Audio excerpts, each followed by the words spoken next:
sangat berkesan buat saya karena Palu ini ya memang sudah yang ketiga kali saya tempatin. Karena saya juga setahun kuliah di Tadulako tahun 86 Fakultas Hukum.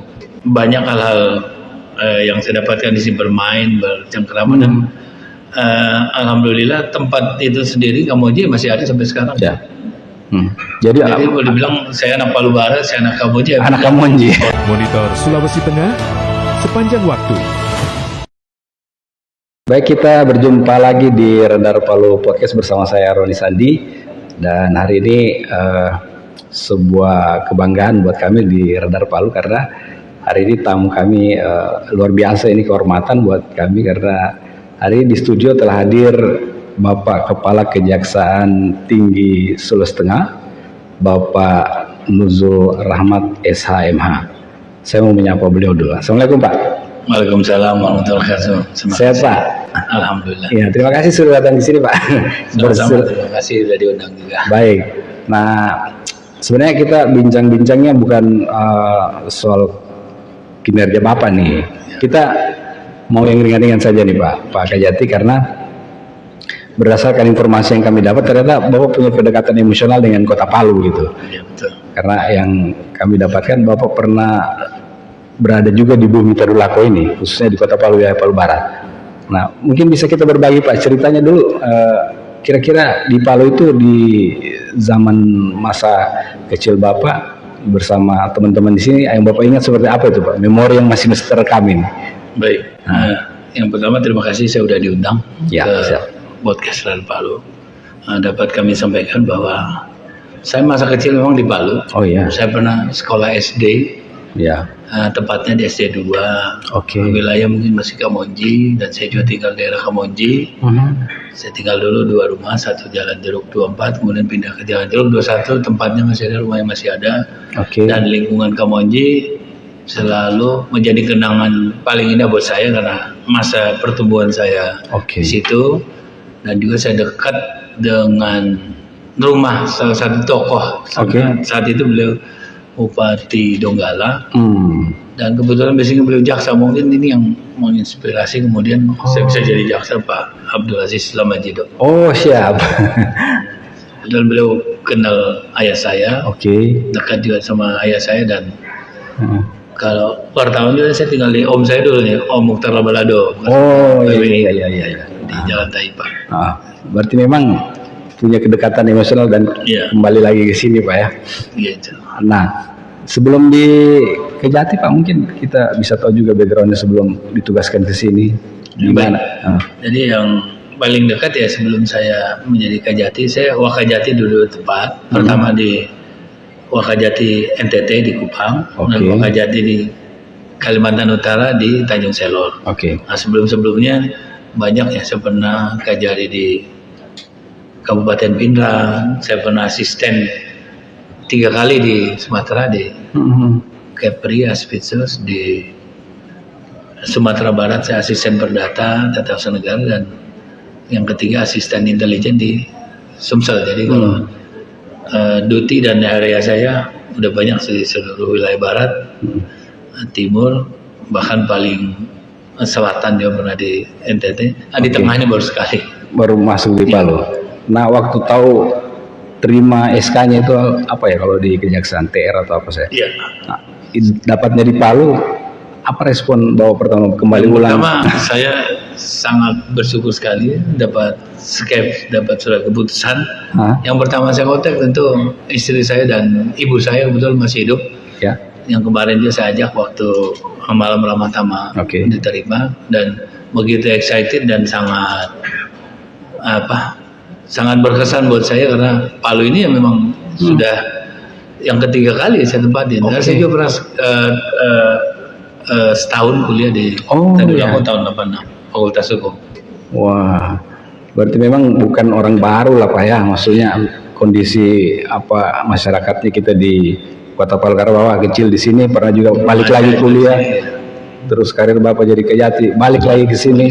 Nah, apa yang paling berkesan Pak di Palu sebenarnya kalau yang masih terekam di memori Bapak begitu? Yang pertama itu saya selalu terkesan di sini. Saya belajar jadi anak-anak, belajar ngaji, belajar bermain di sini.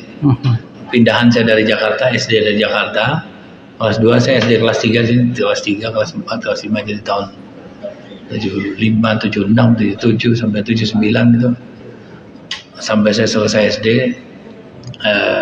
banyak hal-hal yang saya dapatkan di sini, bermain, bercengkrama dan alhamdulillah tempat itu sendiri Kamboja masih ada sampai sekarang. Ya.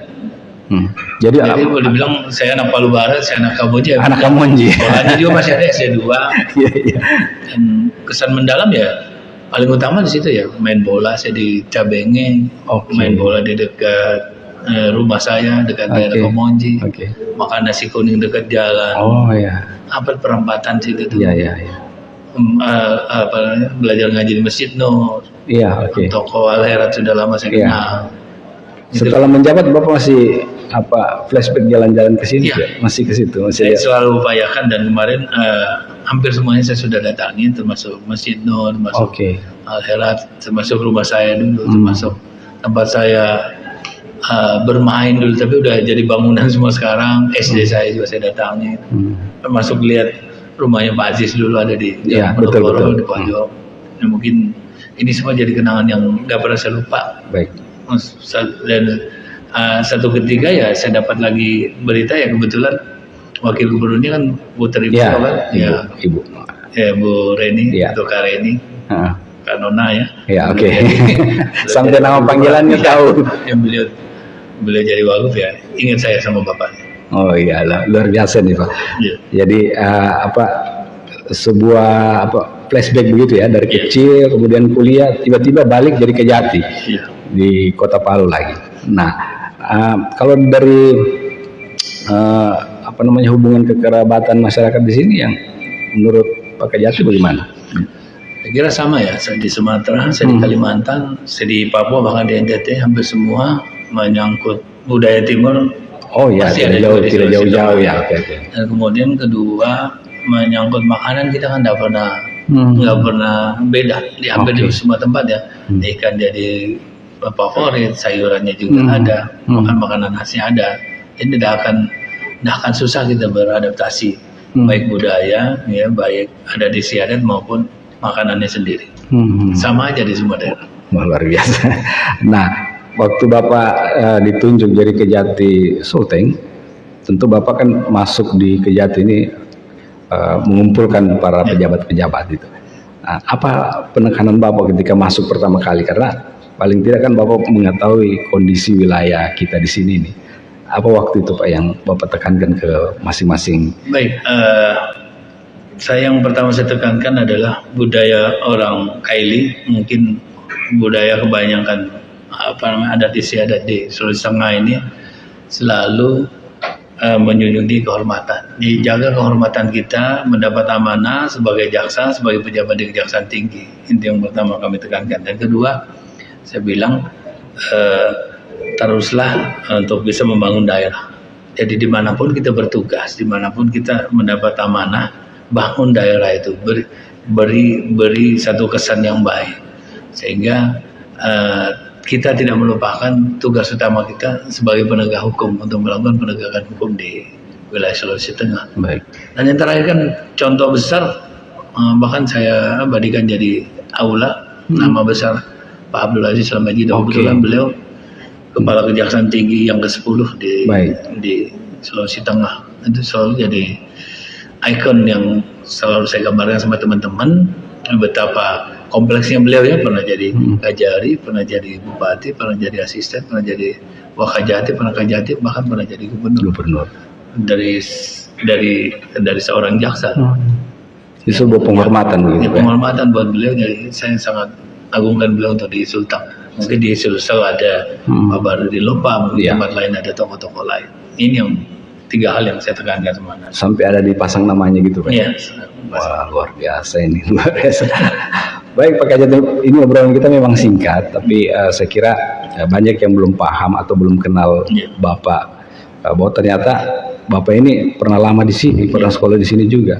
Nah, mudah-mudahan penonton kita di Radar Palu yang mempertanyakan Pak Kejati dari mana sih sebelumnya, ternyata tidak jauh-jauh juga pernah di sini. Mungkin ada yang mau disampaikan ke publik kita khususnya di Sulawesi Tengah Pak, silakan. Baik, kepada masyarakat Palu maupun Sulawesi Tengah, saya selalu mendorong untuk bisa membangun kota Palu, membangun Sulawesi Tengah, karena Sulawesi Tengah ini potensinya macam-macam, banyak, hampir semua potensi alamnya ini ada di sini, dan tidak semua daerah di provinsi punya potensi seperti Sulawesi Tengah, baik di laut, di gunung, di daratan maupun hal-hal lain. Jadi sangatlah beruntung kita di Sulawesi Tengah ini apabila kita berada di sini, dan sangat miris kalau kita tidak bisa bangun daerah kita yang kaya ini. Mungkin kemarin ada masalah, ada kejadian, ada tragedi, ini bisa menjadi justru bisa jadi pemicu kita. Ini hal yang kedua ya. Kemudian yang ketiga, bayanglah kita berkaca terhadap tokoh-tokoh, orang-orang penting yang berasal dari Sulawesi Tengah. Ada yang anak muda bisa memimpin satu lembaga tinggi, ada yang pernah mimpin daerah ini, ada yang menjadi menteri, ada yang menjadi pimpinan di DPR, dan berbagai jabatan partai politik dan lain. Ini mungkin bisa menjadi semacam dorongan buat teman-teman khususnya kalangan muda ya, bahwa Sulawesi Tengah ini punya potensi banyak, jadi sumber daya alamnya, sumber daya manusianya juga. Jadi ini kalau bisa jadi kolaborasi yang bagus, tentu Sulawesi Tengah akan maju di wilayah Indonesia Tengah maupun Timur khususnya. Baik, luar biasa Pak Kajati. Terima kasih atas waktunya Pak. Ya, terima kasih. Next time mungkin ada waktu lain kita diskusi untuk yang hal-hal lain. Baik sahabat Radio Palu, terima kasih atas kebersamaan Anda, dan tetap di podcast Radio Palu dengan narasumber lain. Saya Roni Sani pamit, terima kasih. Assalamualaikum warahmatullahi wabarakatuh. Sampai berjumpa lagi.